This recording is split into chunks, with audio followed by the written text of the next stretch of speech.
Well, hello and welcome to the Unofficial Unreal Engine podcast, where we talk about all things Unreal Engine and also palaces owned by commanders. We're your hosts. My name's Alex. And I'm Jacob.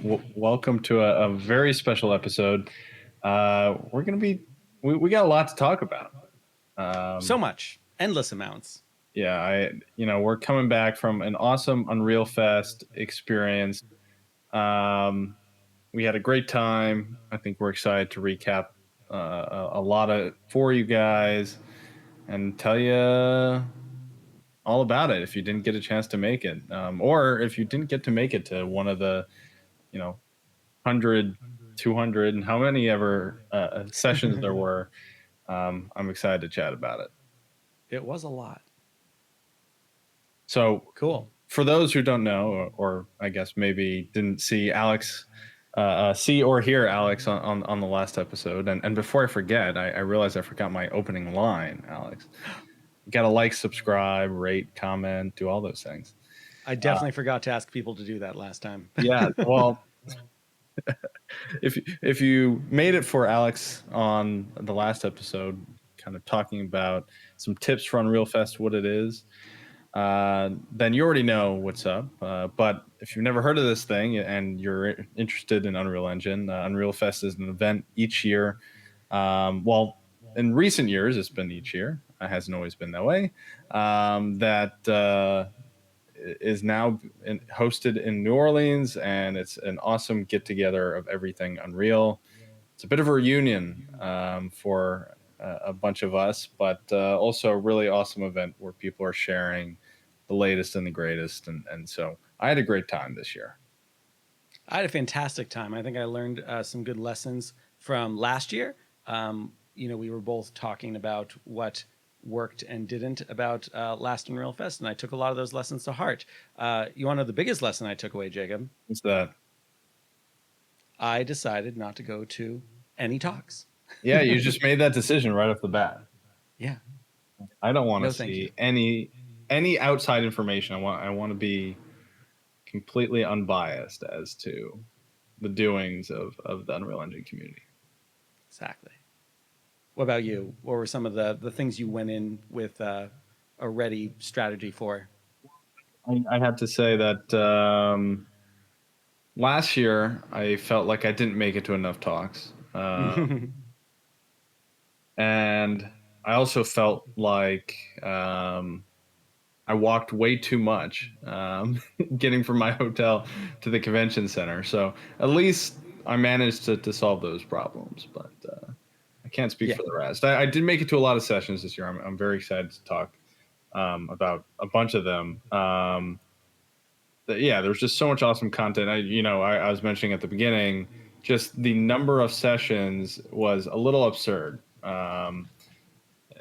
Every single slot had, I don't know, maybe 7-8 sessions going on at the same time. We were told that the conference was twice as big this year. A big part of that was the addition of the Unreal Engine, the Unreal Editor for Fortnite users that kind of joined the conference, which was pretty cool. A lot of things changed. I said last year I'm going to get to more sessions, and I think I managed it more or less this year. So that's always good. How many do you think you made it to? Probably around a dozen. Each day I would guess there were probably 5 or 6 slots that you could make it to. And yeah, I think I made it to about a dozen, all in all. Cool. I saw a little bit of Snoop Dogg and both sessions I was in, and then nothing else. Just throwing out Snoop Dogg already. Wow, like that was. I know we're giving a bit of a tease. For anyone that doesn't know, Snoop Dogg was there and his son. It was nuts. It was such a smoky fireside chat. All right, so let's play this back from the beginning again for those folks who didn't get to make it. We get there first day. We have a nice opening mixer in this kind of larger space. Everyone's getting to know each other.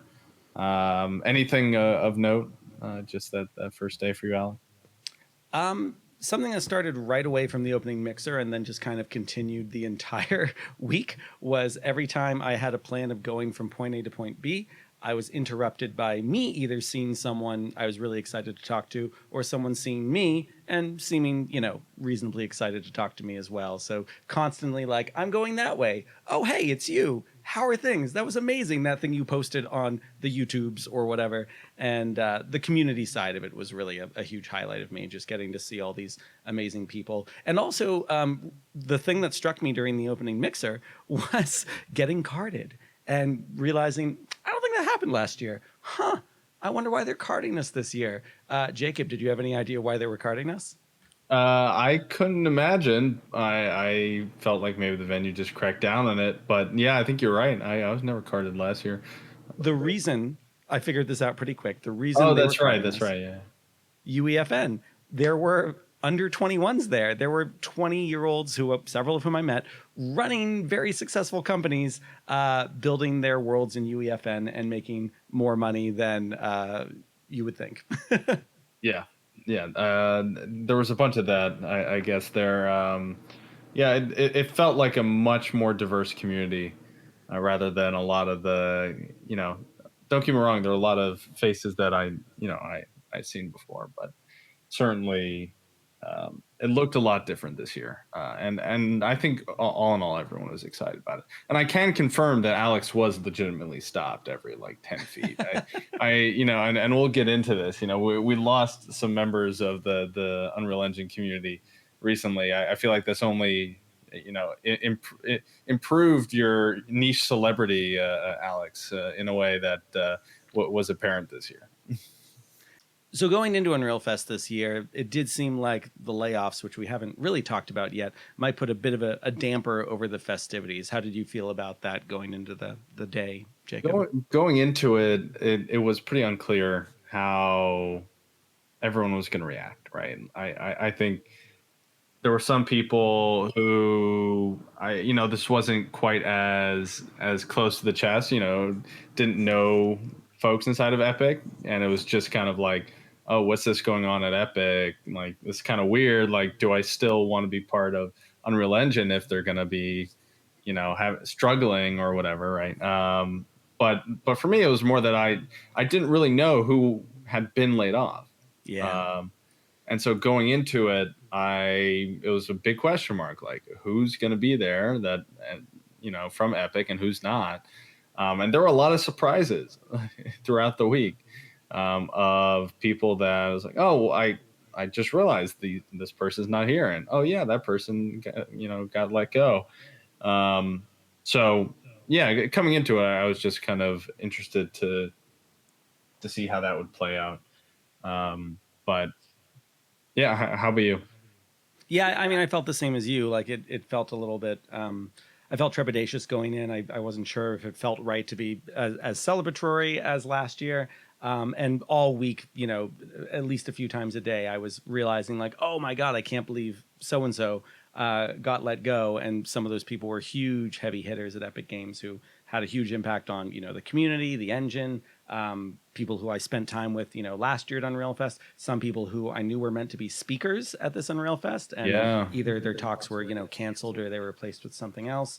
But I guess it's worth mentioning. I didn't see this because I slept in, but the morning of the opening session in the live stream, it seemed like, and were you there, Jacob, Yeah, I for was. Tim Sweeney I was. coming out? Yeah. So what was it like for Tim Sweeney to come out on stage? No music, no razzle dazzle, Yeah. just to kind of start on that somber moment. To be clear, he was not listed anywhere in the program, right? Yeah. So if you looked at the session details and took a peek at who was going to be talking, Tim Sweeney was not there. So none of us really had any idea or thought that he would be there. He wasn't at Unreal Fest last year, as far as we know. He was at GDC, but was he going to show up? And I don't think anyone was actually expecting him to address it. The typical CEO playbook today in tech is not really to address those things head on. So, we get in, the session starts, they play, opening music is playing. We're like, they're trying to get everyone kind of ready and excited. And then it all shuts off. The screen's just black with Epic logo on it. And Tim Sweeney comes out and is like, I'd like to talk about the layoffs and address this from the start. I think, from where I was sitting, everyone was, yes, a little shocked that he had done that, but everyone was paying very close attention to what he was saying. And I don't think anyone that I spoke to felt like they walked away from that feeling like he was disingenuous or that he had said the wrong things, quote unquote. So I would say overall, like, my personal opinion is that's a pretty tough spot to be in.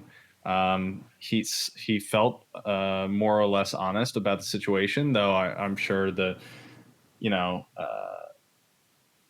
in the end, there were a lot of people that were involved in the layoffs that probably had a lot of responsibility for the kind of experience that employees got during the layoffs. A lot of people were just surprised you're fired, or like were forgotten about and didn't know until many days after the rest of the layoffs that they had been fired. Right, like there's a lot of process there clearly that Tim Sweeney is not directly responsible for, but had a big impact on a lot of the folks that I know that were talking on Twitter about it.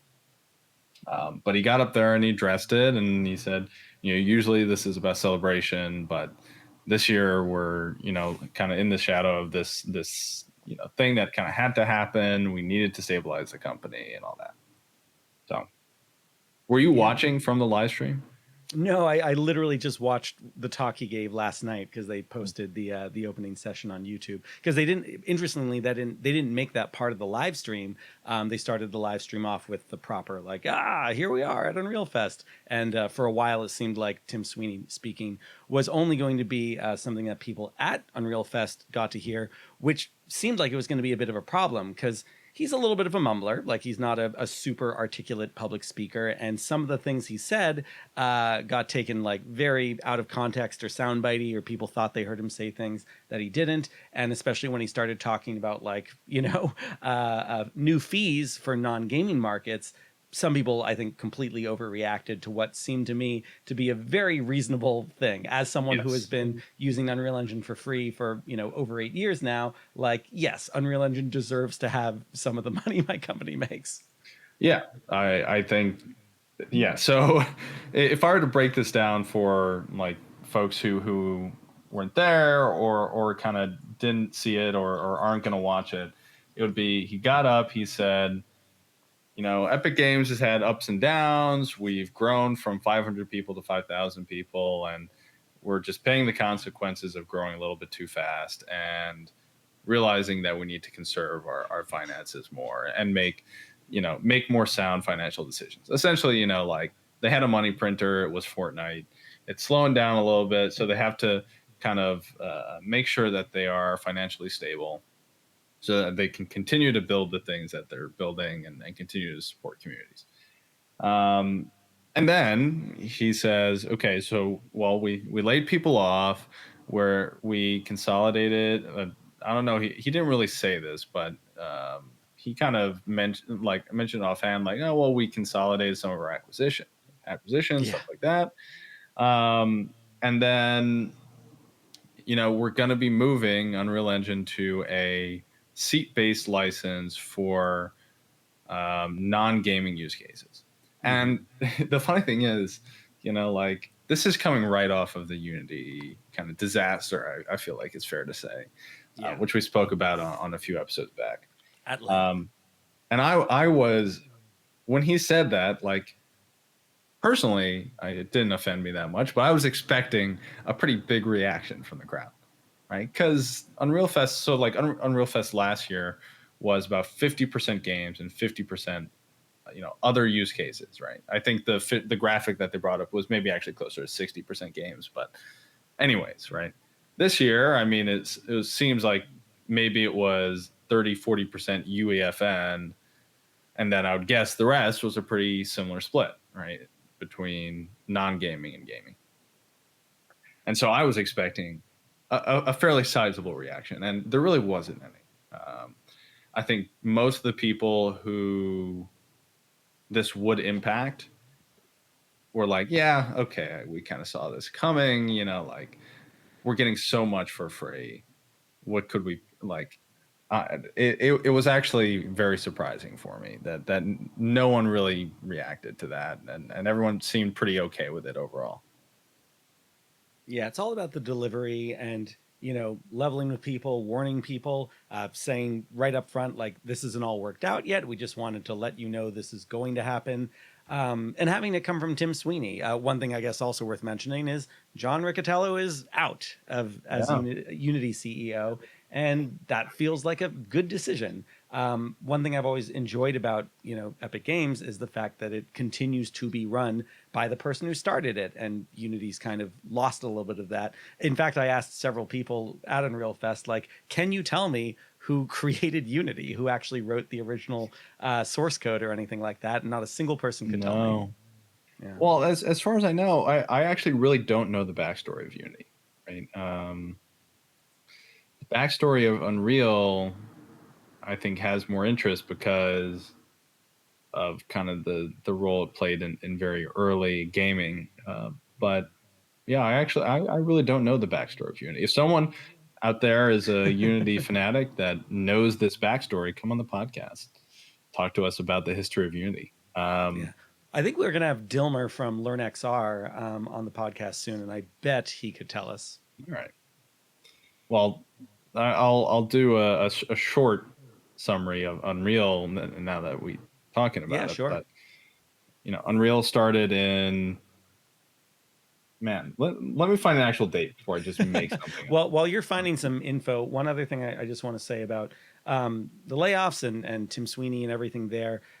First of all, the thing I kept thinking to myself was like, I wish the layoffs had just had a little more of a 2 weeks notice kind of vibe to it, because I think the biggest problem with them was they were so sudden, and that everyone just seemed very taken aback by them, especially right ahead of Unreal Fest. And I thought, well, gee, wouldn't it have been nice if that happened at least after Unreal Fest? But then something I heard a few people say is like, well, then the problem is you have a bunch of people like bonding with the community as Epic Games employees, and then they're no longer Epic Games employees. And my instinct is still that there would have been an elegant way to just make that known to everyone, to like still let Unreal Engine employees, even the ones who are going to be laid off from Epic Games, be at Unreal Fest if they were already going to be. But also be kind of helpful in that transition. They're there to fulfill whatever duties they had, running different lounges and manning different booths and giving different talks, but also being clear to people like, I'm not going to be at Epic Games anymore. Here's who's going to be taking over my responsibilities. Please stay in touch. I'm on LinkedIn. Because the fact of the matter is 6 months of severance, pretty generous, like Yeah, I especially was with about to health insurance say. and all that. I don't think there would have been a lot of bad blood from the outgoing employees if they were given enough warning, and I feel like 95% of them still would have been good ambassadors, even with the knowledge that this was going to be their last Unreal Fest as Epic Games employees. Yeah, I mean, I think you could see it a couple ways. One is that they did this right at the end of the third quarter, Yeah, third financial quarter. fiscal. So my understanding is that they had investments or loans that they needed to refinance as a result of the financial situation, and so they had to prove that they were on a positive income track at as soon as possible. And I guess it got more urgent than they expected. Yeah, Is what I would guess. But yeah, you're absolutely right. Like the severance they gave, as far as I understand, everyone 6 months of severance, which is insane. Full pay, like that's a pretty nice vacation. And he made very clear on stage, like, we only laid off good people because we only hired good people, which is not a very nice thing to say if you're Tim Sweeney, because he didn't have to say that, right? Like it's off his hands, but so yeah, I can see it that way. I can see it the way you're looking at it too, where, well, if you're going to give them 6 months severance, why not give them 3 months heads up and 3 months severance, and let them live through Unreal Fest and finish up their work and whatever else they need to do. And if anyone wants to leave ahead of time, give them that option. And yeah, maybe they could have handled it, but maybe that would have had a different financial impact. And I don't know. It seems like a pretty sticky situation, and they're a private company, so they don't really have to disclose, their earnings, and they don't have to really show us inside the current unless they want to. Yeah. So, yeah, it's a bit of a shame, but I do feel like um, after the initial shock has worn off, people will be generally okay with most of the outcomes that were handed to them based on what I heard. Um, Yeah. And knowing some of the people who were laid off, who are again super talented, I'm sure some of that 6 month severance is going to go toward funding some really exciting new projects, startups, things that some of those employees have had in their back pocket for a long time that now they kind of finally have the time and financial freedom to make real. So I'm really looking forward to all that. yeah, yeah, for sure, 100%. You're going to tell us a brief history of Unreal Yeah, Engine. yeah. Well, okay. So only to garner a cult of Unreal, right? Um, so apparently 1991 is the founding date, and Tim Sweeney founds Epic Games, and they're working. The first game they ever work on is Unreal Tournament. And as part of that game, so this is like the same era as Doom and a bunch of Castlevania. classic, essentially the very origins of 3D games is what this is. It's a little later than most of those games, but still very early on. And in the process of developing Unreal Tournament, they realized they had something in the engine that other developers wanted. They're like, oh well, I want to make games. Can you give us, your source code? And whereas at that time most people would say hell no, like that's our intellectual property. They said, oh well, this is a business. So as far as I'm aware, they decided to out the gate give people licenses to use the software, and Unreal Tournament goes by, Unreal Tournament 2, and all of a sudden the engine starts making a lot more money than, those games. Past that, they had Gears of War was their next really big successful franchise. There's probably one I'm missing in there. Unreal Tournament 3. Yeah. Gears of War, and then more or less Fortnite, right? Which is, 30 years of history, don't get me wrong, but the fact that Unreal Engine as a piece of software has remained so cutting edge is pretty impressive, given that it's, 30-ish years old. But certainly it's changed a whole lot. I'm sure there's very little code that is still there. But yeah, that's the brief history. And there's a lot of really interesting side stories of like Tim Sweeney writing manifestos about open or shared, source code, and giving people perpetual licenses, and like saying, yeah, this is yours. Go make it. So yeah, I would be very interested to hear the story of Unity, but we're getting sidetracked, or I'm getting sidetracked, I should say. One final thing I'll say about Tim Sweeney before we dive into Unreal Fest proper. I saw him a lot around the conference center. Even when you and I were together, we saw him a few times. I never spoke to him, but I was just impressed by the fact that he had no entourage. He didn't have bodyguards. He didn't have handlers. He was just a guy in the pink Unreal Fest staff shirt, wandering around, saying hi to people, taking pictures with anyone who wanted to. And, to the outside observer, some random Hilton employee or something like that, he probably just looked like, a very friendly old custodian or something who had been working with this company for a while. Like no one would have thought like that's the guy who runs this enormous business. Yeah, no.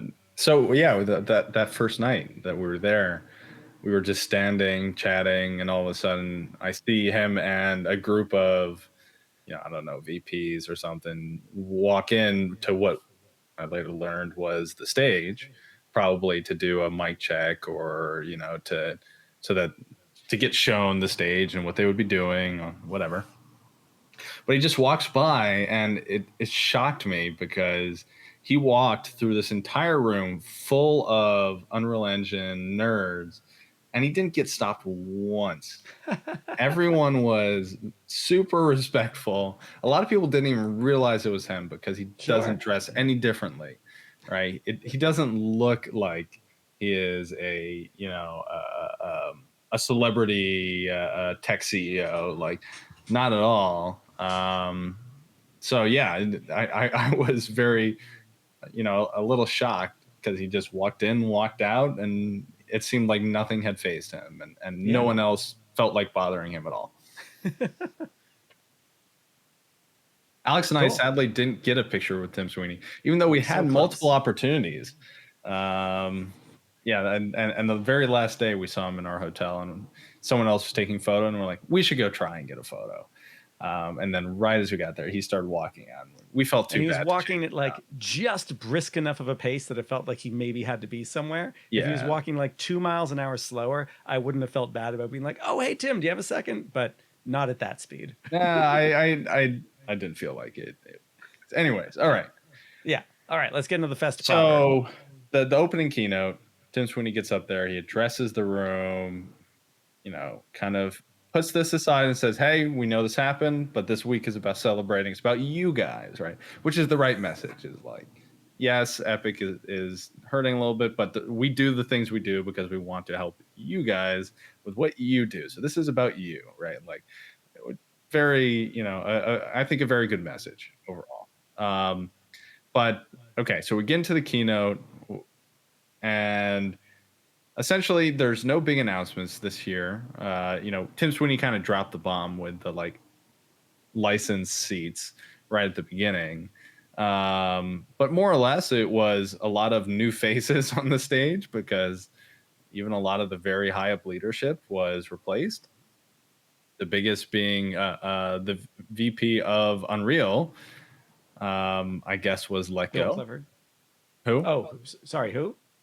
The former VP of Unreal. I can't even remember his name. So this is who Bill Clifford replaced? Correct. Mark Pettit. Yeah. Or no. That's not right. That's not right.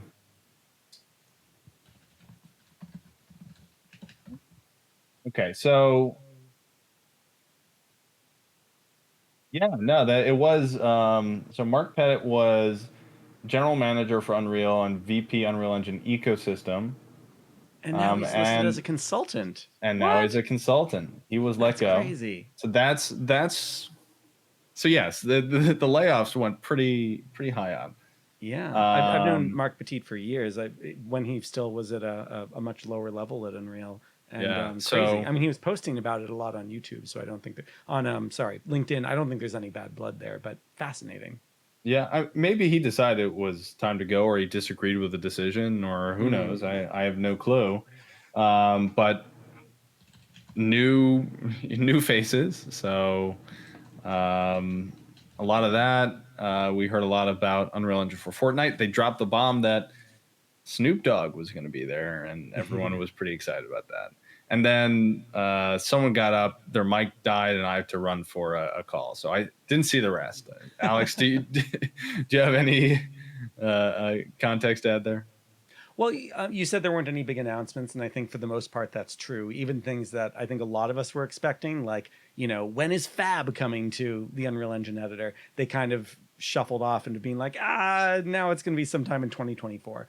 But I did like that they revealed this little thing that they call oh my God, that is so artifacty. I'm trying to share my screen. The Unreal Engine public roadmap, which we've looked at this many times in the past, but now there's a new tab called Forward Looking. And the Forward Looking roadmap is really just all the things that are being worked on that are going to potentially come at some point, but we don't quite know when. And by the way, dear listeners, if any of you remember a couple episodes ago when Jacob and I were really excited about something, and then there was a big empty spot, for a bit. Oh, thank you, Jacob. There was Yep. a big empty spot inside the podcast. That was because we had seen something on the Unreal Engine 5.3 roadmap that I was told by Epic was put there by accident, and it was supposed to go into this forward-looking roadmap, and that was the desktop renderer on mobile devices thing that basically says Lumen Nanite coming to Vulkan. Very exciting. And we were so happy about that, but then we're told, like, don't talk about that till after Unreal Fest. Yeah, exactly. Yeah, and there's a lot of really cool stuff in here for the record. A lot of stuff that I expected, some that I definitely did not. Um, so path tracing improvements, I won't go there. A lot of the interesting stuff was actually for me, and I heard a lot about this at the conference about a lot of the changes to running editor, either for teams in a collaborative sense or in new environments like the cloud. Um, Dependency tracking, that's Mhm. it. If you work in infrastructure or you work in trying to orchestrate the engine for tasks outside of games, this is one of the big things that Unreal Engine was kind of missing. Um, Hey, Jacob, yeah. talk about these for a second. I really need a glass of water, so just keep All right. going I and can I'll be keep right going for a back. long time here, so Great. we're Keep good. going. Keep going. All right. So a bunch of other very interesting infrastructure, kind of like good to haves that probably people would overlook. One of the big ones is virtual assets. So if you're a studio and you have, 30, 40, 50, artists, programmers, or whoever who are working on an engine build, let's say particularly you're a programmer, you might not need actually all of the assets that come with a project, um, just to do your job. So let's say you're a programmer, you're working on a specific feature, and you're going to be inside of your code editor the majority of the day. But in order to work on the project, to compile it and to test it, you need to have, the full project file essentially. So runtime virtual assets, it takes essentially the headers from UAssets. So it says, here's what I am, here's where I am in the scene, here's all the things I do, and even has the actual data to present to the engine, so the engine can render it. However, all the bulk data, so meaning like the actual assets that you uploaded. So let's say you upload an FBX, the U asset is a separate, file. It essentially gets converted, right?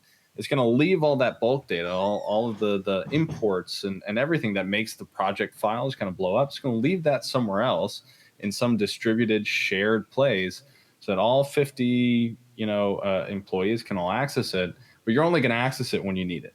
And so for folks who have dealt with the engine when it comes to things like Perforce or collaborating, like this is a big deal because it really is just going to make such a big difference in the lives of people who are using the engine on a day-to-day basis for larger productions.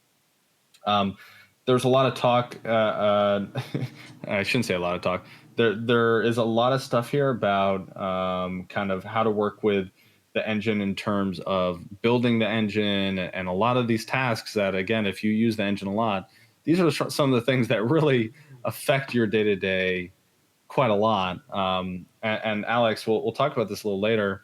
One of the really great talks that I got to this year was from TensorWorks, and they Oh, had a yeah. really awesome few slides about the work they're doing in virtualizing Windows on Linux using Wine and Proton. And one of the really cool use cases that they showed was building a Windows build of the engine. So like building DirectX, engine versions inside of Linux, which is Ah, like that's cool. the holy grail if you're a nerd like me and you think about things like how am I going to build 1,000 versions of the engine at once. Well, that's not really all that practical inside of Windows, but if you were able to virtualize inside of Linux, it just opens the door for so much. So there's a lot of really cool stuff like that going on in the world of Unreal. And then yeah, I mean there's really just so much here. Alex, what stood out to you in Oh, I this can't even forward remember. looking? I mean, there's a ton of stuff there. Definitely the biggest one to me is knowing that Lumen and Nanite will be coming to, mobile devices, especially maybe things like, a Quest 3, which just came out today. Fun fact. Yeah. Did you get one? I did. And not to go down a VR tangent, but this is the first headset that I've always received every new VR headset like day one. And this is the first time where I still received it day one. Haven't opened it yet. Just like it wasn't Wow. the most important thing on my list today, and I wasn't as excited about this as all the previous headsets. So, I'll check it out when I have time. That's a bad signal, I gotta say. Maybe. Um, yeah, there's so much here. I really recommend people check it out. Yeah. All right. Well, let's dive into some more of the events at Unreal Fest, some of the sessions we saw. Right after, so one of the reasons why I also slept in a little bit from the opening keynote was I also had to run right to the labs because right after the opening session finished, I was giving a lab on diving deep with MetaHuman Animator, and it was fun for a couple reasons. First of which was, from what I heard, the opening session was running a little bit over, and that meant I'm trying to move my screen share over here. That meant that a lot of people were late, but I was told like keep the session under an hour. I was trying to get people to go through the full process of setting up their metahumans and doing a take and bringing it onto their computer. And what I found out pretty quick was I hadn't done the network settings correctly. I knew I wasn't going to be able to let people transfer MetaHuman Animator data over the Unreal Fest network, so I brought a nice little Nighthawk router. I tested it the day before during my tech check, and all the data was transferring fine. But I didn't realize that because of the way the ports work there, if everyone uses their default settings, they're all trying to go through the same port. So what happened in the middle of me teaching the session was I was like, okay, everyone, now transfer your MetaHuman Animator data to the computer. Oh And then I kept no. talking, and people were like, sir, it didn't work. And I'd be like, oh, you're just gonna go back, press this. And I kept talking. And then like I suddenly realized literally no one in the class was able to transfer their data. Oh my And I was like, god. oh, this is weird. And I figured out later, I was told by Cami, who's very smart and knows a lot about metahuman stuff, that everyone would have needed their own port. So what unfortunately ended up happening was I did create a project that had kind of every step of the way good to go in there. And what happened was I'd walk around the room and I saw that basically what everyone had to do was use my data, my face, the stuff that I'd already put in there to just create 30 different copies of me as a metahuman, which felt very, I don't know, self-indulgent when I really did want everyone to be able to create their own metahuman animator character. And the labs, just a comment on the labs in general. I thought they were amazing. They're the only thing that's not recorded at all at Unreal Fest, and all those sessions are like really great opportunities to dive into a particular topic. They sold out super fast. I told everyone treat them like T-Swift concert tickets, and indeed they were gone like right at 11 a.m. the day when they became available. But the other thing I said also held true, which is that if you showed up to a session a little early, you waited in line, you were able to get in. And so pretty much everyone who I know who really wanted to go to a particular lab session was able to participate. Jacob, did you go to any labs? I did not make it to any. There were definitely a few that I wanted to go to. I probably actually would have loved to go to all of them, but they sold out too quickly. I can't remember what I was doing, but I didn't manage to jump on that. I was bummed that I didn't get to make it to your session or a bunch of the other really interesting labs. Yeah. The belle of the ball for the labs was one they were doing, I think, every day called the Unreal Engine Story Development Workshop. This was a 2-hour lab in Lab Room 4, and it had like 9 instructors. And I'll read what the description said, which was Unreal Engine includes many virtual production tools such as Virtual Camera, VCam, and Take Recorder, and can empower creatives to explore and produce their vision. This lab is 2 hours hands-on workshop focused on using Unreal Engine virtual production tools for visualizing story. So not only were people given the opportunity to use a virtual camera to go around and set everything up and record things, they were also using the Mocapi Sony mocap system to also get like live metahumans animated. And there were also incredible experts there like the Coreys, Corey Strasburger from Kite and Lightning and Corey Williams from A Million Things, OG YouTuber, in those sessions, kind of helping everyone understand how to make compelling, let's call it like VTuber content. So I didn't actually get to participate in these, but I got to hear through the grapevine what an amazingly useful 2 hour session that was for people who really wanted to get their feet wet using these tools and were given, the guidance of some of the best in the business to help them out. Yeah. Yeah. I mean, that sounds awesome. One of the big losses from the layoffs is the scaling down of the fellowship, Yeah. right? So, for those who had never heard of this, the fellowship was a program where essentially they would pay you to go and learn Unreal Engine, which is insane, It was right? like $10,000. It was a not insignificant amount to go learn Unreal Engine. Yeah, so which is insane, right? Like for for most companies, that is just a pretty crazy proposition, and you could say, well, I can see why they ran out of money. Well, yes, and unfortunately, they had to scale down that program, which is a shame. There were a lot of people who loved it. Yeah. I only really heard really positive stuff about the fellowship. So, and it is sad to hear that that's maybe coming to an end. But I think it's an opportunity for a lot of people to step up and maybe do more of the hands-on lab kind of stuff that we get in Unreal Fest. Yeah. Certainly, we can both speak a little bit to instructing. You're going to take this torch and run with it. And if you want to give a quick plug, I approve of that. Yeah, I did mention briefly in the last episode that I now have an authorized training center, the very first one in Manhattan, which is kind of mind blowing that no one has done that yet. And I also gave my first free course yesterday, which was very cool. It was to a nice crowd of about 40 people, and it was all free to start because I'm trying to give people a nice introduction to Unreal.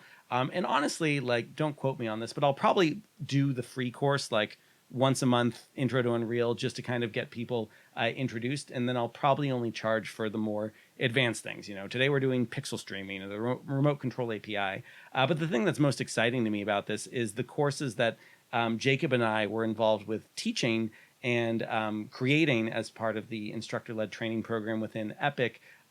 We weren't allowed to teach those by default to others. No one outside of who Epic was specifying as like a very special partner. But now as an authorized training center, all those courses are now available, and I can teach all of those, both the courses that I've helped create and the ones that others have. So it feels really good to be spreading the gospel on that. My talk at Unreal Fest last year, the OpenXR one, was very much intended to take the course that I'd made about OpenXR and make that a little bit more public. And now I don't need to adapt these things into Unreal Fest talks. I can just teach them the way I want to, which is lovely. Yeah.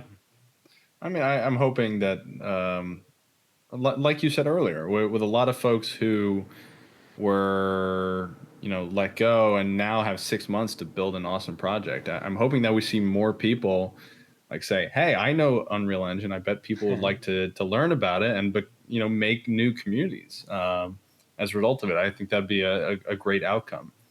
And look, you're way ahead of them. You already got the first training center in Manhattan. So, I feel like you're in a good spot here. Yeah, especially for hands-on training, because that's the only thing that gets a little difficult sometimes is when you're doing everything over Zoom to teach something like, virtual production or VR, where you really do want equipment and hardware. That's kind of hard. So I'm really excited about having some folks in New York City or bringing people to places like Zero Space or Pier 59 Studios, where you can be much more hands-on with this different equipment. Yeah, for sure. Yeah. All right, let's talk about a few sessions outside that. I got to a bunch of sessions, like I said. Like going into it, I think the topics I really wanted to hear more about were PCG, like the latest in Lumen and Nanite, because every release we get Lumen and Nanite improvements, and it's kind of a little bit difficult to follow exactly what it's capable of these days. PCG, Lumen and Nanite, and then a few other things like Substrate I wanted to hear more about. And, some of the new skeletal editor stuff, like Skeletor editor would be very cool in the future. Exactly. So I was excited to learn about all those. And kind of right off the bat, I was pretty. I managed to make it to a few really interesting talks. So one of the talks I went to was on optimizing games for Lumen and Nanite. So, Nice. coming from the world of having to optimize with LODs, HLODs, and draw calls and everything else, like it's a very different world. I learned a bunch of very interesting things, like, for example, man, I can't talk tonight. Um, for example, when you're using something like Lumen, everything gets drawn. Lumen and Nanite together, really, everything gets drawn based on material. So it's not material and instance; it's really just material, and then it's subcategorized into a few different categories based on what type of material it is. And there's a whole new kind of optimization pattern that you have to follow for things like masked materials that really weren't in consideration. Translucency still takes a pretty big hit. Like there were a bunch of really interesting things that I felt like I walked away from that. Another big one is like don't have too many overlapping pieces of geometry. Like, yes, you can have a lot of geometry, but if you run into Overdraw. issues with overdraw, overdraw is still very much a thing. And that was certainly interesting. So, for example, nanite foliage, being careful that even if you're using nanite foliage, that it might be tempting to do things like use nanite with individual geometry for every strand of grass. And while it's possible, don't get me wrong, um, it's not necessarily practical, um, and can lead to issues. um, Yeah. I remember watching Brian Karas's talk on nanite, where he showed the Pixar Moana scene that Mm. has individual geometry for every blade of grass. And I was thinking back to this, like, well, how come Pixar can pull it off? It's like, well, probably Pixar scenes are a little cleaner than most people who are kit bashing with nanite. And the intention, more or less, with nanite is to allow for kit bashing. So it's more about being careful and knowing, kind of the consequences of your actions. I learned a bunch of nuance with hardware versus software, both for ray tracing and for there's a hardware and software pass for, man, the presenter would be very upset with me right now because this was a major point. So hardware versus software ray tracing, I learned that if you do software ray tracing with Lumen, it's far more scalable. You get much more performance. It's not usually what you expect when you hear software anything, because most time in software is slower. But clearly, what they've done is they turned software into their like scalable path. Hardware is for highest fidelity. That was very new to me. I don't feel like I walked into that. I would just always turn it on to hardware because, hey, I got the hardware, might as well use it. So yeah, I learned a bunch of stuff on that. PCG, I actually felt like most of the content that I saw felt pretty flat, like very interesting, very exciting. I didn't see anything that was that captivating. Um, and then I guess for those other main topics like Substrate, I saw an amazing talk about Ferrari and using Substrate. I learned a lot about paint, um, and I saw some really incredible. They had a demo there that's not being shared publicly yet, where they had a Ferrari that was being rendered in real time, where they showed the side by side with the path tracer, the deferred path with Lumen and Nanite, and the reference photos. And my God, you could hardly tell the difference across the three. It was incredible. I'm very excited for this demo to come out, for people to check it out. And Substrate, I was very excited at kind of seeing it. It takes a while. It took me a while to intuit kind of how to piece it together, and I haven't even been hands on with it yet. But pretty excited. And one of the big takeaways there is that Substrate is the replacement for the material system. It's not an and or an or. It's like this is where the material system is going. Oh, I didn't Um, know that. Huh. yeah, they were very explicit about that. Is like, we are getting rid of the old material system. Substrate is coming in. It is not going to be it is going to be a full replacement. And I still don't quite understand how strata materials fit in all that. Do you know, Jacob? Yeah. So, so inside of substrate, each each layer, so to speak, is a slate.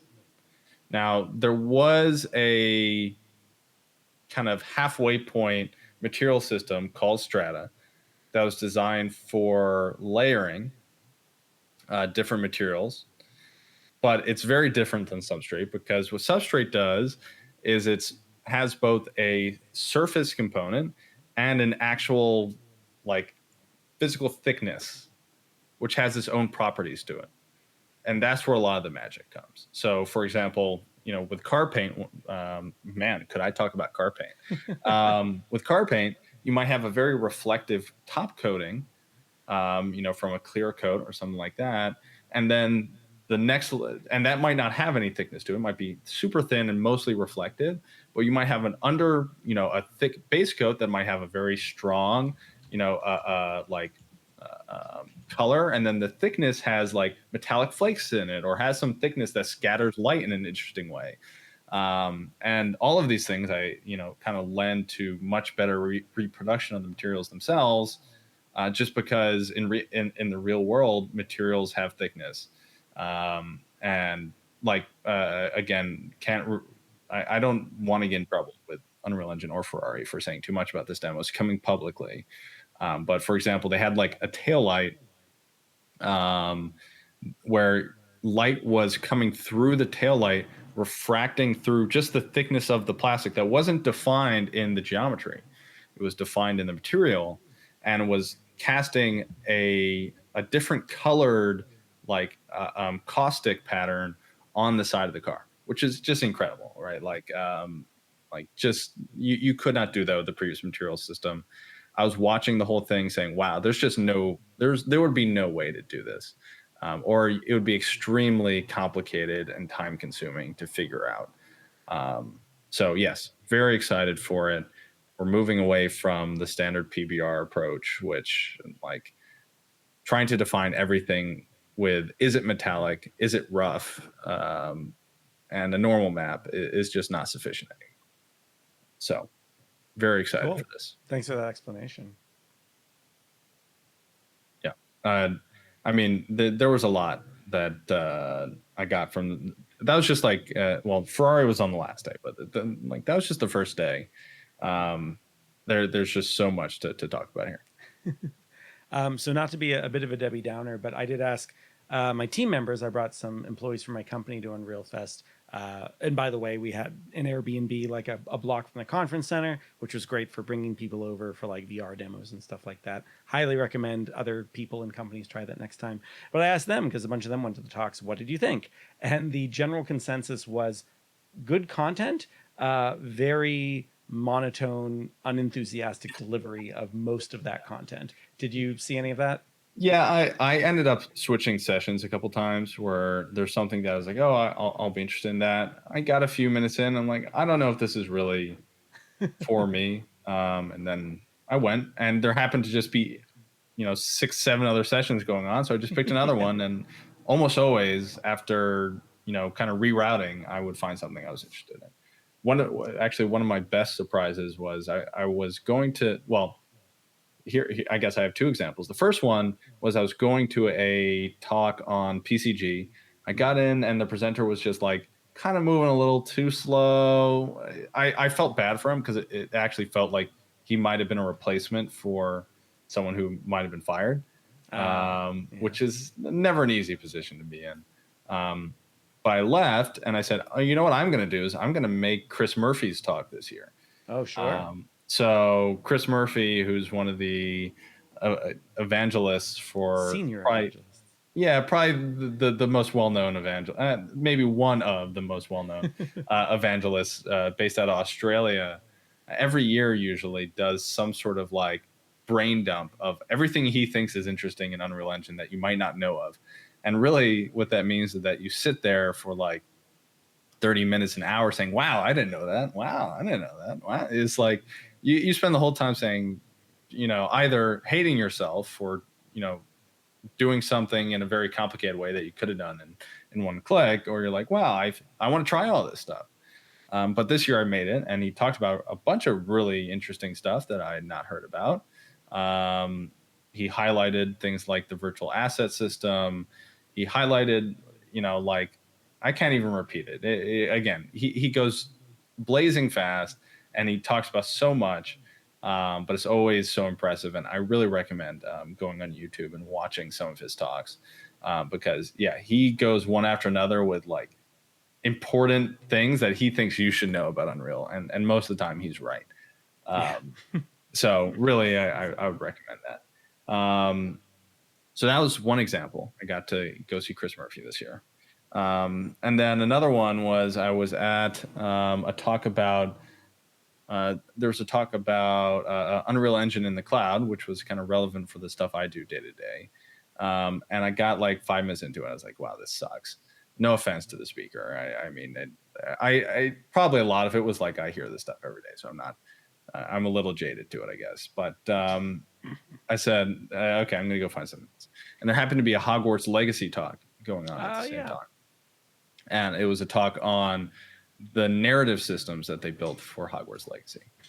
And it was super, super cool. So they were showing off this timeline system that they'd built. The guy who was speaking, and I don't remember names, so I apologize. Hopefully we can find this recording. He was showing off he was making a point that all narrative is, lives in this fourth dimensions on a timeline. And so he had faced a lot of challenges in previous studios. He said, we're going to build our own system for this that's based on a relative timeline. So this is not even really a term I was familiar with. So you have an absolute timeline in editing and stuff like that, where you place everything inside of a fixed window. And every one of your tracks is on a timeline from frame 1 to frame whatever, right? Same with something like Sequencer inside of Unreal, right? Like you place everything on a specific frame number. But what they did is that they built a system that is all relative. So you would say, okay, this bit of dialogue, this animation, this story event is going to happen 20 frames after this other one.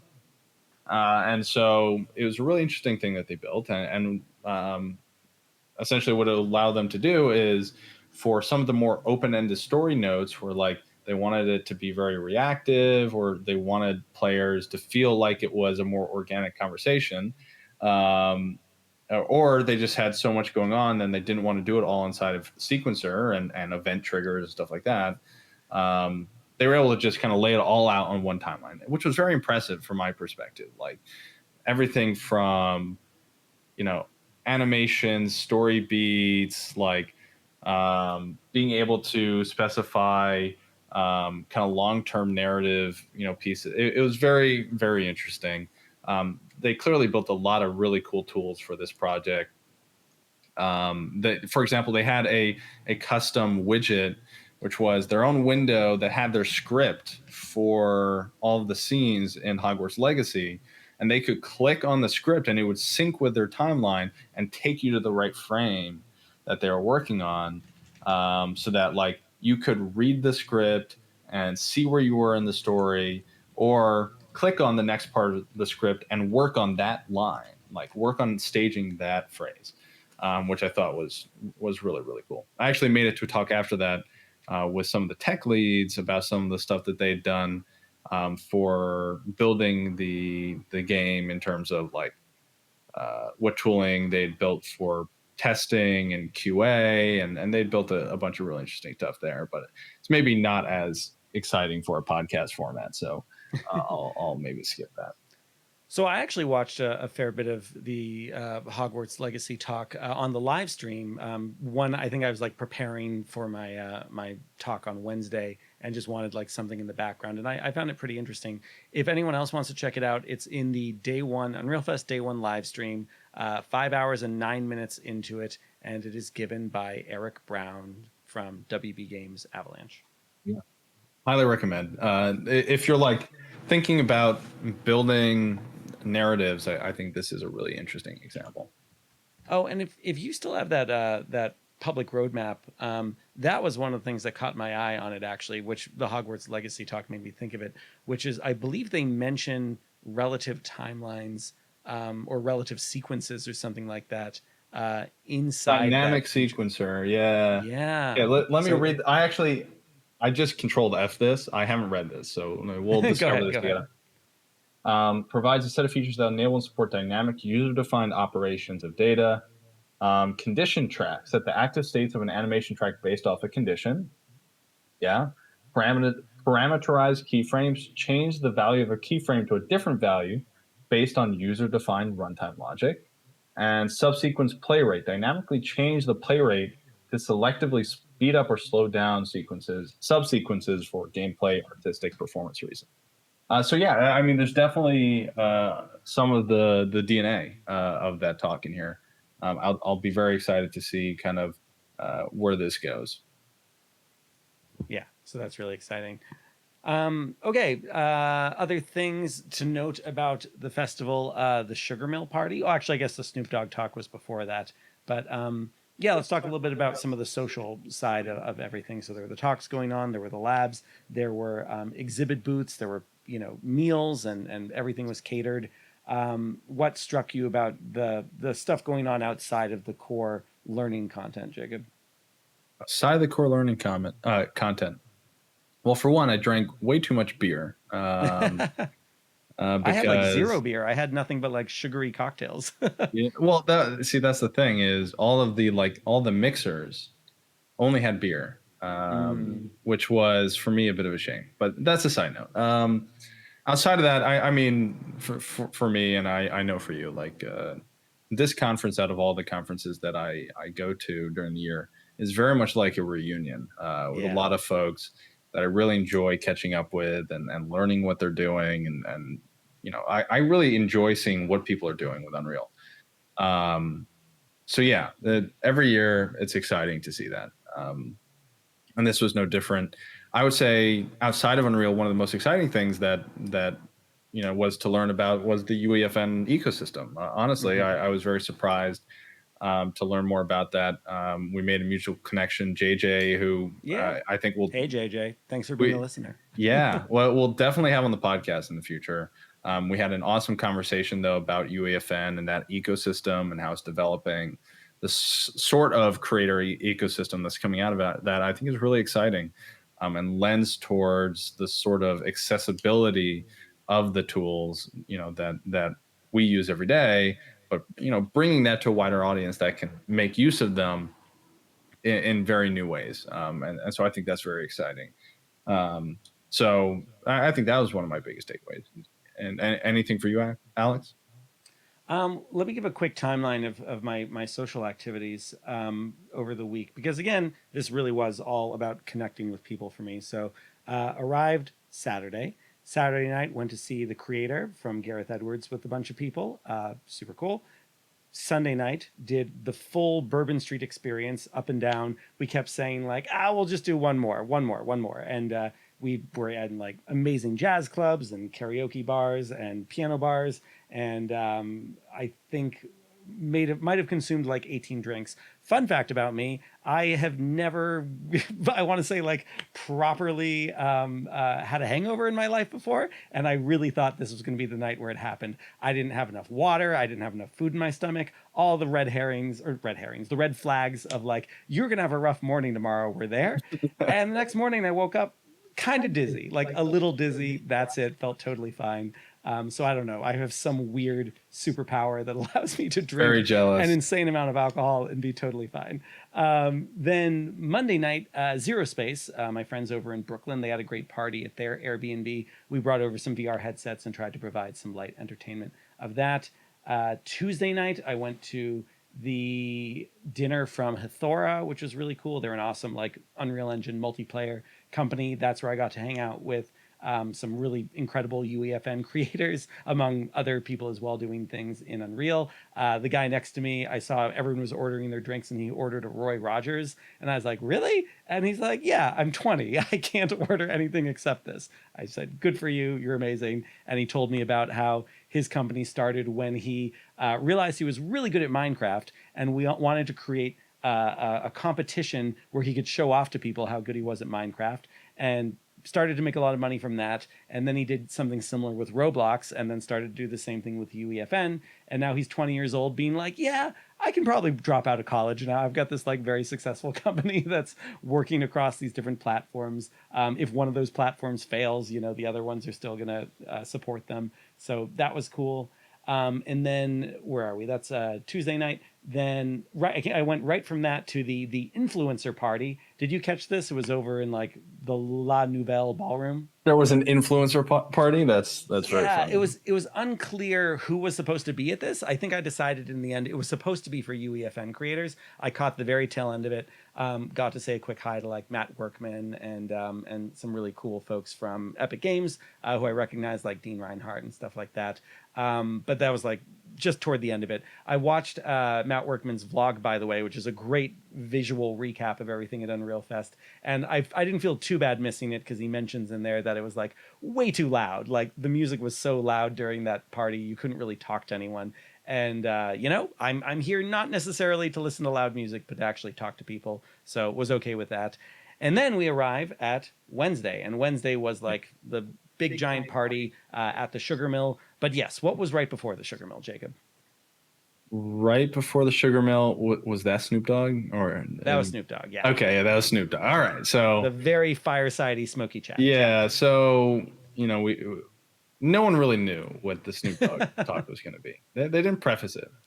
I thought for sure it was going to be like a 30-minute ad for NFTs or something, right? Like, Sure. I did not have high hopes for it. But all in all, he got up there, and I walked away being like, "Wow, that was pretty cool." It was a good conversation. I said this to Alex, is like, Snoop Dogg can make absolutely anything sound cool. Yeah. Like he was saying some things that if it came out of my mouth would sound idiotic.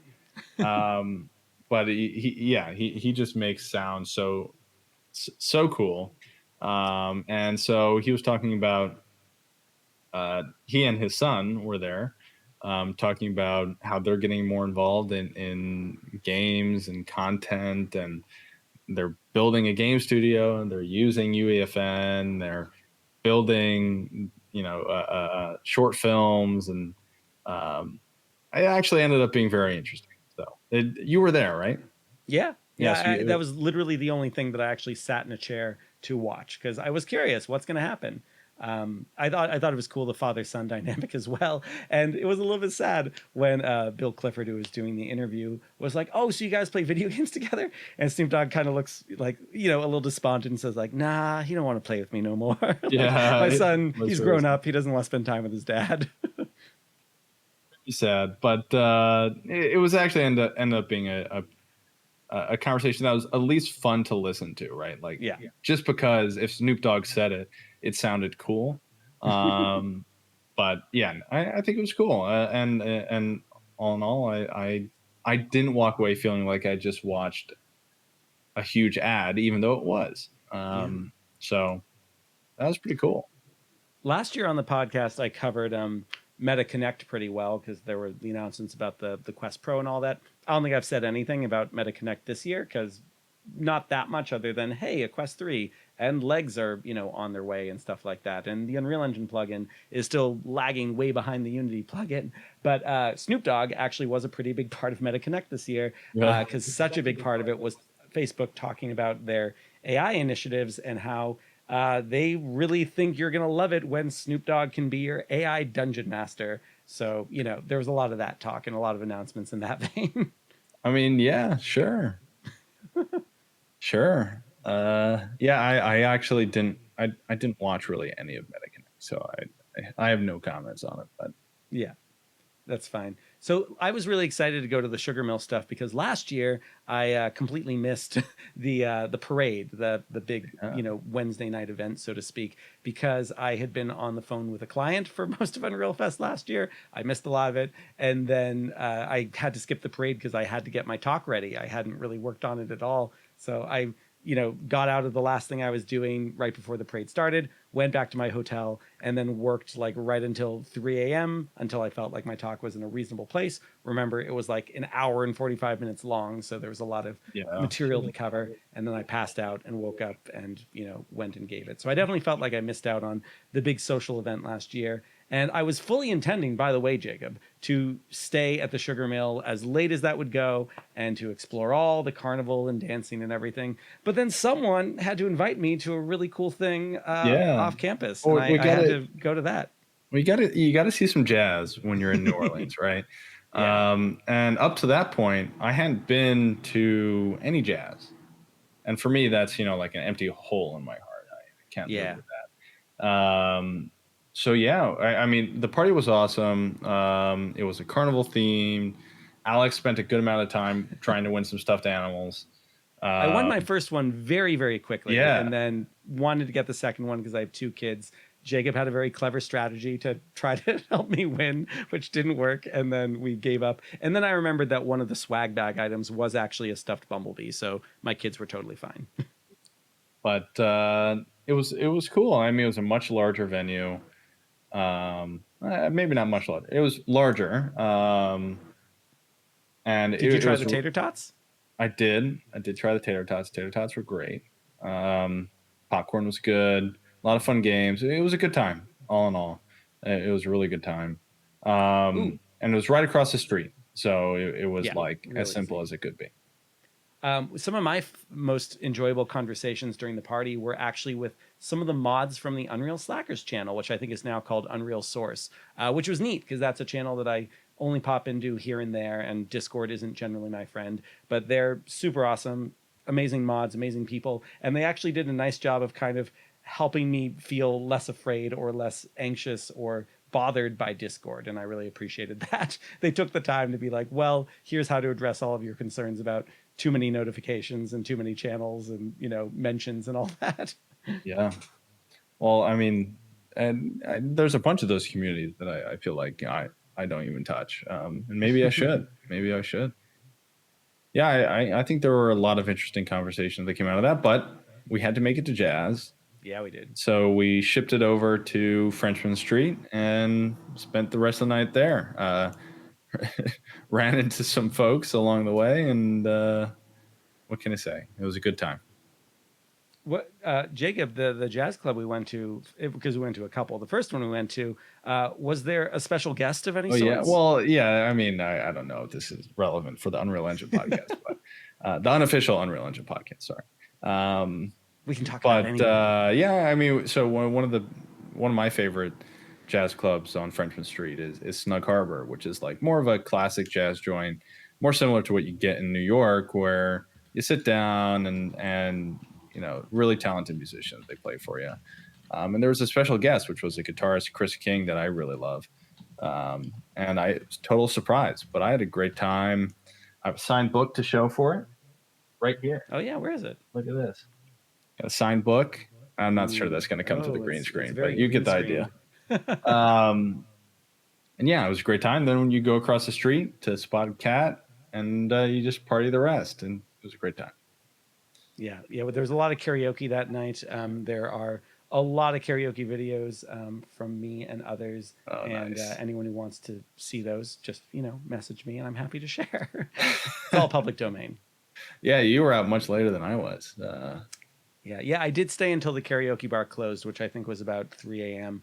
Oh, and quick note about that. So Wednesday morning, I gave my talk, and it was me and Jose Uribe from PureBlink and Neil Griffiths from D-Box, and we were talking about our Four Seasons project. And a funny thing happened where the three of us had done our rehearsal, and everything went according to plan. Neil was talking for about 10 minutes, Jose 15 minutes, and me 15 minutes. But then Luthia, who was kind of running our room, told us right before we went on stage to give our talk to a very nicely packed room. Thank you to anyone who came out to see us, that we were right before lunch. And that meant that we didn't need to be like super strict in our 50-minute time slot. We could relax a little bit. And we thought, oh, great, cool. So Neil gets up, does his 10 minutes, still like a tight 10 minutes. And then Jose gets up and he starts to become a little more loquacious. He's looking at his slides and thinking about like, oh, I could also talk about this and talk about this. And 15 minutes go by, 20 minutes go by. I'm looking at the timer. He's starting to notice the timer. 30 minutes go by. And by the time Jose hands off to me, the timer says 4 minutes left. And, I was thinking like 15 minutes, and 15 minutes is me talking at kind of my usual comfortable rate. And I'm thinking like, I could hold people here, but people are hungry. They want to go to lunch. So what I basically do is I stand up, and when it's my turn to talk, I say, okay, everyone, thank you so much for coming to this. I'm going to talk really fast, and I'm so sorry to everyone in the room. This is mostly going to be for the people who watch the replay on YouTube. I just recommend everyone play this back at about 0.25x speed, and here we go. And I was off to the races and cleared through that content very, very fast. But I think it went over well. I had some great conversations afterwards with people who stuck around, folks from NASA and Sony and some great architecture firms. And I feel like we gave off the desired effect of how complicated of a project this has been over the last year. And then the reason I bring this up is because at karaoke later that night, I was like, when I take my kids to Taekwondo, they love Eye of the Tiger from Survivor, from Rocky. And so I've gotten very good at singing that song. It's like a good song in my range. I can really belt out. And so I'd signed up for that in karaoke. And then Ryan Knull, who had given the Hillside sample talk with Carlos Cristerna, both of them used to be from Neoscape. Now Carlos works at Epic Games. But Ryan had seen the talk, and he's like, no. You're not going to sing a song. You need to do something with some speed. And I was like, well, I'm not going to rap. He's like, do you know 1 Week by the Bare Naked Ladies? And I was like, I mean, not since I was like 13 years old, but kind of. And so he convinced me to change my thing to that, which was fine. I felt bad though, because there were some other people who were coming on stage to do karaoke with me, and they're like, oh, we don't know that song. So I did 80% job, like getting through everything and rushing through Chickadee China, the Chinese chicken. You have a drumstick and your brain stops sticking, watching X-Files and the lights on, with Dalamates on, and the smoking ones in this one, etc. And they were like totally lost, but being good sports about the whole thing. So yeah, it was a very fun night of karaoke. Nice, very nice. Yeah, it's. I have to imagine that was quite. Did you tell them to listen to it back at quarter speed, just in case? I should have. Yeah, that would have been a nice callback. Yeah. Okay. So that's Wednesday. I got to a bunch of such a blur now. I awesome talks. I'm sure. I can't remember. I have my schedule up, but yeah. Awesome sessions Wednesday. Snoop Dogg. What else is there to say?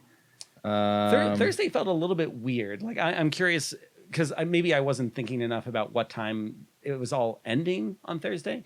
But kind of similar to last year, there's not like a closing session. There's not really a goodbye. It's like there's the last batch of like 16 talks, and then it's just kind of over. And I think a lot of people felt a little like, oh, like, are we being kicked out? Like, how do we find all the people we want to say goodbye to? Some people were leaving at like, noon, and then later throughout the day. So a lot of folks were just kind of trying to figure out like, how do they put a button on this really cool event? Did you kind of feel that too? Yeah, I think the assumption with the last day of any conference is that half the people are going to go home. I don't think that was the case here. I think actually a lot of people stayed. And like there were some awesome sessions on Thursday, like that Ferrari talk, which was the very last session of the whole thing. Oh, really? Yeah, which is incredible. I don't know why anyone would schedule that session for the end, but they did, and it was great. It was a packed room, like no trouble with attendance. So yeah, I should say also on Wednesday, the talk from TensorWorks was really awesome. Yeah. Talking about pixel streaming, editor streaming. They had the first example that I've seen of a side-by-side of Windows and Linux rendering Loon and Nanite. They had an awesome video that they had made. It was scrubbing between the two to see, hey, here's the difference. And I think you could have easily walked away from that saying, oh, well, Linux isn't quite there yet. Well, but you could equally walk away saying, wow, it's really almost there. Like there's not a whole lot missing. And for the majority of people who are working with pixel streaming, like, would you look at that and say, man, that's worth 30% more money, in practical terms, because that's what it is? Like, no, I don't think you would. So some really cool stuff there. Editor streaming, I continue to be very excited about. I could go on a whole rant there. I won't. But yeah, it's an awesome talk. We need to have the TensorWorks folks in the podcast at some point. Yeah, they're That's great. well overdue. But we'll make that happen at some point. Should we mention anything about what we did with the Tensor folks that evening? The Tensor folks. I'm gonna. Well, the funny thing is, shout out to Tequila Works, whoever. Oh yes. We were at the party, and the Tensor Works, and Tensor Works is a bit of a funny name. I'll let them tell the story when they're on the podcast, but they don't do anything with AI, and they get confused all the time for an AI company. But a few folks walked up to them wearing Tequila Works shirts, which was like the funniest thing ever in my head. Oh my God, you guys need Tequila Works shirts. Anyways, what was even the question? I totally got off. I said, should we say anything about what we did Thursday evening with Tensor? Oh yeah. Works? So, and kind of, I feel like making this a tradition, but certainly last year, kind of organized a bit of a dinner to go to Commander's Palace, which is an awesome restaurant in New Orleans. It's like a very well-established, classic New Orleans like sit-down dinner. It's if you Google like best restaurants in New Orleans, it's usually on the list. And it was an awesome time. I mean, it's always great. They take really good care of you. The food's always great. And the company's even better. Yeah. It was really fantastic. And major shout out to Jacob, who this was very much his treat. He did the reservation ahead of time and made great recommendations for what we should get. I also got very excited because you guys did it last year, and I could see how excited Sarah from TensorWorks in particular was about like the desserts. So that built up the anticipation for me, and everything delivered. It was really a thrilling culinary experience. It's always a fun time, and you can always find like fancier restaurants with smaller portions, and it's more artistic experience. But like I really think it's that kind of place where you sit down, you feel both at home, like you have a really talented chef cooking for you in your like colonial Georgian mansion in the middle of the South. It's really a for folks like us who enjoy the immersion of it. I think there's a lot there. Yeah, So. and it felt very authentically New Orleans. Like it felt like the kind of restaurant that wouldn't feel the same if it was transplanted to New York City. Definitely not. I drank my fair share of Sazeracs too. So just to that was cap definitely it your off. drink of the week. Yeah. Oh, it's a good drink. I try to make it here, but I haven't quite stomached the idea of trying to purchase absinthe, which for those who don't know what a man, this is like a cocktail podcast now. A Sazerac, it's like an old fashioned, but you wash the glass with absinthe first, and it kind of gives it this like fun floral kind of interesting taste, which I really enjoy. So, anyways, this is a great sidetrack. So like, what are your takeaways from Unreal Fest? First, my takeaway is anyone who's not watching our video feed is missing out on my cat Zoe over here. Your cat's been there for a while. I haven't said it. I looked behind me because I thought it was one of my cats. Yeah. It's like perfectly placed in the green screen to feel like it's like a very tiny cat on our virtual table here. And then my other cat, one of my other cats is over here, and I want to like grab them and move them over, but that feels too staged. It's okay. Nice little treat for anyone who's actually watching the YouTube channel. My takeaway is the Unreal Engine community is an incredibly special community, and I love spending time with these people. I wanted to show like a quick flyby of my slides, but it was kind of misbehaving. I'm going to try one more time because you can just see like how happy we all are to be hanging out together. Oh, this looks okay. Overlay fade in. Right. So here's like, my quick flyby of like a bunch of the Unreal Engine stuff and food and people. And we were all just having a blast, man. And it's not only that like I want to talk to all these people about Unreal Engine. I also just want to hang out with them and spend time with them because these are the kinds of people, personality-wise, value-wise, etc., that are just really, really lovely. Here's that 20-year-old founder with his Roy Rogers, by the way. Fantastic. John McInnes, I'm so glad I got to hang out with. He has the best stories in the world about the film industry in LA, and he's making a movie in Unreal Engine right now that everyone should check out. And I ran into an old not employee but an old independent contractor of mine. His name's Russell Morgan. Really incredible, sweet guy who got me started with like GitHub years ago. Did a lot of work for Agile Lens, and then he got hired by Supernatural, which of course was acquired by Meta. So now he's a full Meta employee. And I was literally just standing behind him in line at the in the food line at lunch, and was like, "What are you doing here?" And there were like 5 things like that. I also sat next to a gentleman who I probably whizzed by really quick, this guy who is an instructor on Udemy, and I had actually bought his course, and I was asking him like, "Hey, what do you do?" Yeah, I He's like, recognize I do a that lot guy. of Unreal Engine stuff. You recognize him? When you said Udemy, I recognized him. Yeah. So the funny thing was, and I'm honestly not on Udemy that much, but he's like, "Oh, I do things on Udemy," and I was like, "Oh, I'll look you up." And I opened up the Udemy app on my phone, and literally the course pulled up. He's like, "That's one of my courses," which was very cool. So that was great. Also, this was kind of Unreal Fest in a nutshell to me. Oh, we're getting artifacts. It's my Apple Watch saying it looks like you're trying to work out because the conference center was so full with all the running back and forth.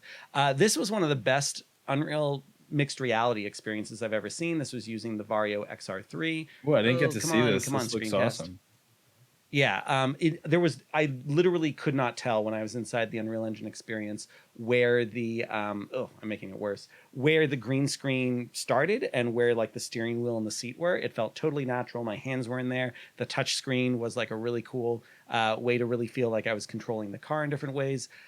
This was the best swag at Unreal Fest. This was a onesie, a big giant hoodie. This was a great present for my wife to, say thank Did you she for like it? watching the kids for the entire week I was gone. Did she like it? Sorry, though? what'd you say? Yeah, she loves it. It's great. It's a really comfy giant hoodie that will keep you warm in the winter. Greg's amazing. There's Snoop Dogg. Here's the Fest party. Here's JJ. Here's the Corys. Here's a gentleman from Cosm who I was really excited to talk to. Here's Ed and Jackie who run CG Pro, which is an amazing training company I've worked with in the past. Here's, oh my goodness, why am I forgetting? The company Mitaverse. There's Jamie Lopez from Mitaverse. This picture makes me really happy. Corey Williams took this picture, but Corey Williams, Corey Strasberger, Matt Workman, and me, just a cool group of dudes. Here's some of the amazing jazz we saw. Here's karaoke, more jazz. Let's see. Lots of karaoke. Here's some of the demos we were giving at our Airbnb using Rococo live single camera capture, where you could just move around and see that mocap data translating live. And then a little more. This was our great talk with JJ and one of her employees. Here's Gaspard from Mira. Here's Victor Brodin on his amazing like little wheelie thing, which he looked so happy driving around on. This thing was heavy though. I was like, "Can you do like a wheelie on that or like a 180?" And he's like, "No, this thing's like 50 pounds." There's Carlos and Ryan right before we went out to our meal. There's Jacob and Victor Brodin showing how tired he was because he went right from Meta Connect to this. Stephen Phillips, such an amazing crew of people. Diana Derry Wachter, who's in the education department, we flew over and ended up flying back together. So that was really cool. And last but not least, I think Ryan Manning took this picture. Really? But what a lovely picture of you and I, Jacob, looking up at the sky. It just begs for a caption contest. That's awesome. Yeah. So it was a wonderful event. I can't wait to do it all again next year. And and also what a cool pin. The swag bag like left a little something to be desired, but this was really cool. That was really cool. do you want to tell people what you're showing and what it is? It is the Dragon, which is something that still remains in Unreal Engine, and it's been there since the very first version. I should know the history more. Maybe you know it off the top of your head. I'm just typing in the word Dragon, Unreal Engine. I was under the impression it was a Dragon raptor, characters. personally. Oh, is it a raptor? I always thought it was a dragon. Believe it was part of the early oh man, now we're gonna get absolutely roasted. It was embarrassing. We should definitely have this.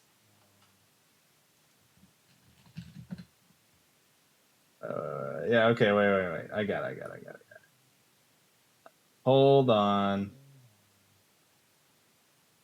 It's the icon for billboard component. All right. Yeah. But why? And there's people saying it's a dragon thingy. Okay, hold on. We gotta get to the bottom of this. Here we go. It's off topic. Off topic in a forum thread. We're in the Hold same on, hold on. place. We're in the same place.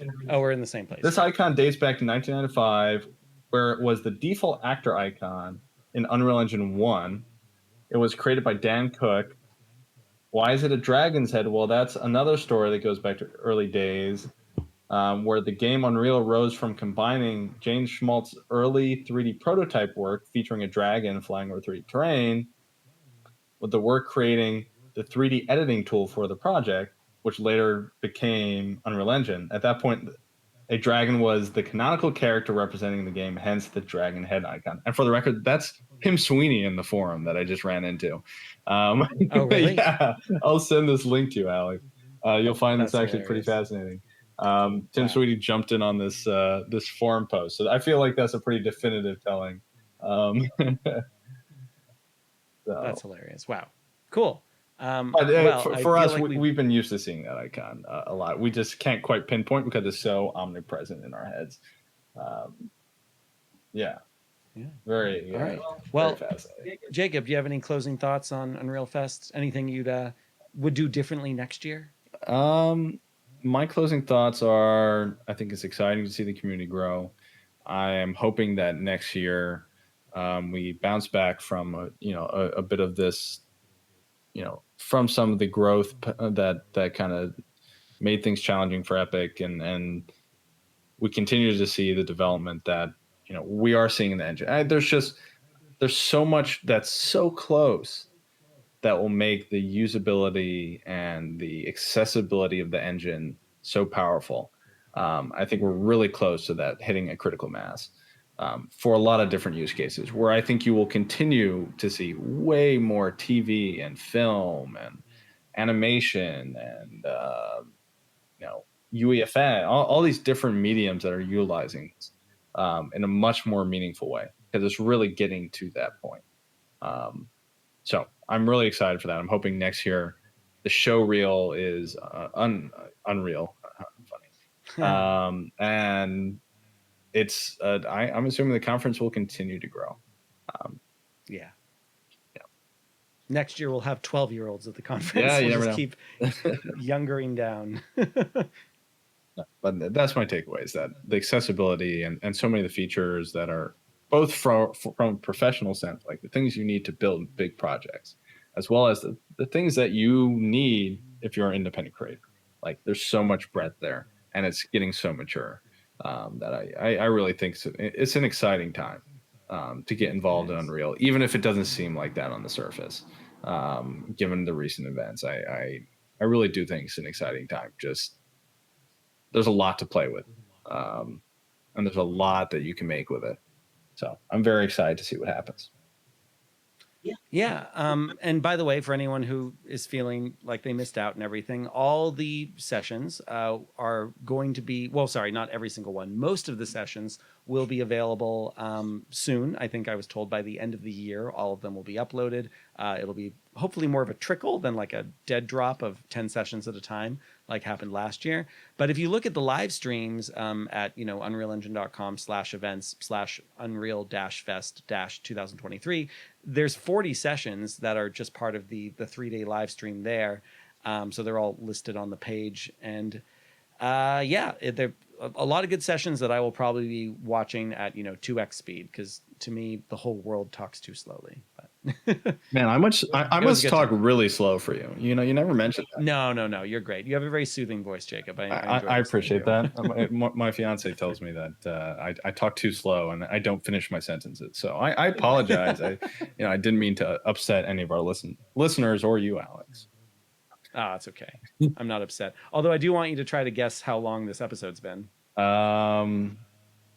See, the thing is, I even look at the time. I'm gonna guess this has been an hour 35 minutes. Ooh, oh, that's very good. You might be spot on, actually, because we did have a little moment. Check your audio. Check your audio. What's it at? Yeah, so my Audacity, because I'm recording this on a separate audio track, is at 1 hour and 37 minutes. But I feel like when I actually hit record, it probably was about 2 minutes. Look at that. Other stuff. So this is almost definitely your best guess yet. Well done. Right on the money. It's an hour 20. Let's just be real. Yeah. It's always an hour 20 at the end of the day. Well, thank you guys if you've listened up to this point. This was a special episode recapping Unreal Fest. I think we have a lot of ideas coming out of this about how we can, continue to bring some content to you guys on this podcast. I'm excited for a few of the ideas that came out of it. And if you have any suggestions for things that you'd like us to do with the podcast, different things you'd like us to talk about, guests that you'd like us to have on, please let us know in the comments or wherever it is you live. Reach out to us. And in the meantime, make sure that you like, subscribe, rate, comment, all those things. We'll catch you on the next podcast. And if you really enjoyed hearing us talk about Unreal Fest, listen to our episode from last year where we also recapped Unreal Fest. Yeah, for sure.